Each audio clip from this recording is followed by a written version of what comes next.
नयाँ वर्षको दिन घुम्न गएको के भयो नि साथीहरू, यस्तो खुट्टामा लास्तै गाह्रो भइरहेछ साथीहरू। हेलो नमस्ते साथीहरू, वेलकम छ मेरो मिनी भ्लगमा।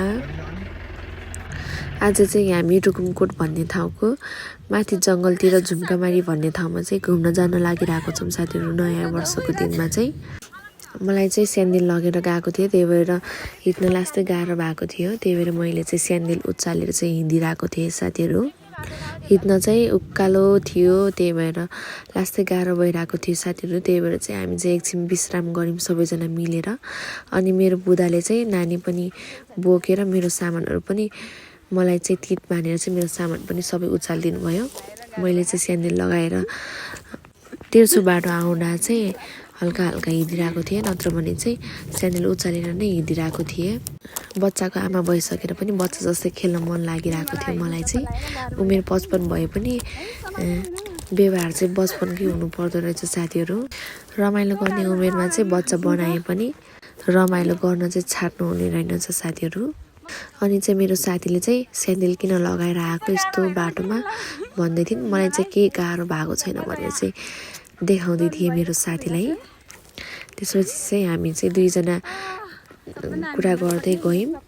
मेरो बुढा र चाहिँ मेरो देवर बाबु चाहिँ हिँडिराख्नु भएको थियो अगाडि अगाडि, दुईवटा नानी बोकेर। एउटा नानी चाहिँ मेरो साथीको हो भने एउटा नानी चाहिँ मेरो हो।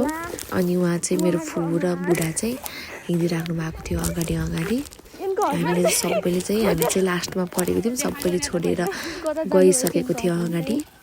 मेरो साथीले चाहिँ नक्कल पार्दै थिइन्। एकैछिन माथि पुगेको त ढिला गऱ्यो भनेर चाहिँ हामीलाई पर्खिराख्नु भएको रहेछ। अनि मेरो छोरीको चाहिँ मैले भिडियो बनाइदिएँ, उनी चाहिँ हाँस्दै थिइन्। त्यसपछि चाहिँ हामी फेरि एकैछिन विश्राम गरेर चाहिँ हामी चाहिँ फेरि गन्तव्यतिर लाग्यौँ।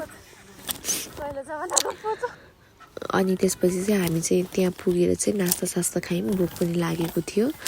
नास्ता खाइसक्यौँ। नास्ता चाहिँ हामीले चाहिँ केही पनि ल्याएको थिएनौँ, सबै पसलहरू चाहिँ बन्द थियो नयाँ वर्षको दिन। त्यही भएर चाहिँ हामीले चिकन चाउमिन मात्र लिएर आएको थियौँ अनि एउटा फ्यान्टा, अनि त्यसपछि एक्सट्रिम लिएर आएको थियौँ साथीहरू। धेरै नास्ता नै लिएनौँ। एकछिन पछाडि चाहिँ हामीले फोटो भिडियोहरू सबै बनाइसकेपछि चाहिँ हामी चाहिँ फेरि घरतिर लाग्यौँ। मेरो छोरी चाहिँ एकदमै निन्द्रा मानिरहेकी थिइन्। उनलाई चाहिँ मैले हँसाउनको लागि उठाउनको लागि चाहिँ बोलाउँदै थिएँ साथीहरू। उनको आँखा हेर्नु न। अनि त्यसपछि चाहिँ यो चाहिँ रुकुमकोटको भ्यू हो। रुकुमकोट चाहिँ योभन्दा पनि धेरै राम्रो छ है, त्यो चाहिँ कमलडा हो। यो चाहिँ रुखहरूले गर्दाखेरि चाहिँ ढाकेर रुकुमकोटको भ्यू राम्रोसँग आएको थिएन। हामी चाहिँ गाडीमा रमाइलो गर्ने जाँदै थियौँ साथीहरू। मेरो छोरी चाहिँ गाडीमा चढेपछि एकैछिनमै निदै हाल्छिन्, उनलाई चाहिँ मिठो निद लाग्छ। हामी चाहिँ भिडियो बनाएर गीतहरू गाउँदै जाँदै थियौँ साथीहरू। मेरो बुढा चाहिँ रमाइलो गर्नुभएको छ उहाँले पनि। बाटो चाहिँ एकदमै डेन्जर थियो। थ्याङ्क यू सो मच साथीहरू। See you next video. Bye bye साथीहरू।